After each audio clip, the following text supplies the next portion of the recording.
How would you like free rewards every day? A new feature might be bringing that to us very soon, but we've also got update 1.262 arriving on Wednesday.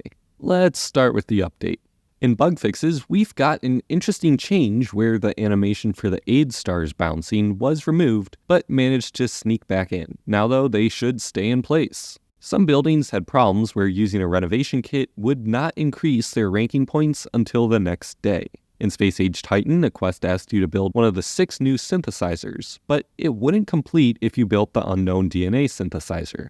Also related to Space Age Titan, if you reached the very last reward expansion, which are those that come from the campaign map and tech tree, there could be problems placing it, and the cost is now displayed correctly. If you're on mobile, there's now a change to fix the interaction between forge point boosts, like those from the Forgotten Temple, and chain buildings giving forge points. There could be some calculation errors, so the pop-up will now display the base amount and then the boost percentage. Additionally, this will be added to the browser version too, even though it didn't have any issue with this. Before we get to talking about beta news, I want to announce the winner of last week's contest. I asked you to think of the coolest ideas for New Ages. Your voting ended in a tie, so we have 2 winners today. The Temporal Era and Proxima Centauri, suggested by KSAPS and Bib3 respectively. The Temporal Era would be focused on time travel, with a continent map taking you back to previous ages' maps, with the story having you stop nefarious enemies from messing with the timeline, and a great building that can speed up productions or let you choose what you get from a random production. The Proxima Centauri age would focus on the exoplanets surrounding the star, with each planet having a tech tree related to it. And finishing each planet's techs would give you special military boosts that you can activate at the start of battles, but only one at a time. This one's great building would allow you to activate multiple boosts. Also, Bib didn't include this, but Proxima Centauri is actually one of the stars in the Centaurus constellation, the same one that one of the Space Age Titan great buildings is named after. These were some really cool ideas, and were really fun to read through.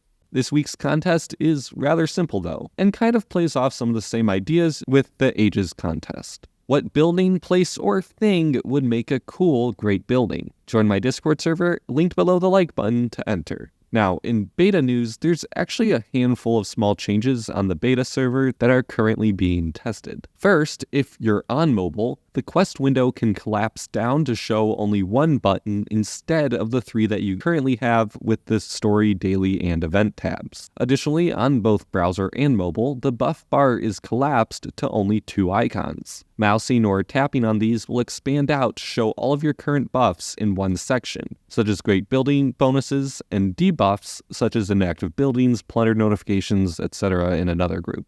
The main new feature though is the daily login bonus. This gives a small reward every day that you log in, and then a chance at bigger rewards every week. The catch? You have to log in up to 28 days in a row to reach the final milestone. And if you miss a single day, your progress is reset. So what can you get for your dedication? Not much. The daily reward consists of coins, supplies, medals, 100% coin or supply boost, 2 to 10 forge points, and 5 to 20 current age goods. The rewards start small and get bigger towards the end of the 28 days. Also, it seems like players get different rewards for each set of 28 days. For example, my last 3 days' rewards are all medals, but other players had some of the other rewards instead. Every 7 days that you log in, you get a milestone chest as an extra reward. The first milestone after the first 7 days of logging in gives either 25 goods, 50 previous age goods, medals, 50 forge points, or a royal marble gateway. The second milestone after 14 days of logging in gives 50 goods, 100 previous age goods, 50 forge points, the Grand Monarch selection kit, or a checkmate square. The third milestone after 21 days gives either 150 forge points, a sleigh builder, the cider mill selection kit, magnum opus, or level 1 Winners Plaza. And the fourth and final milestone after the full 28 days gives 200 forge points, a stage of ages, or a harvest farm selection kit.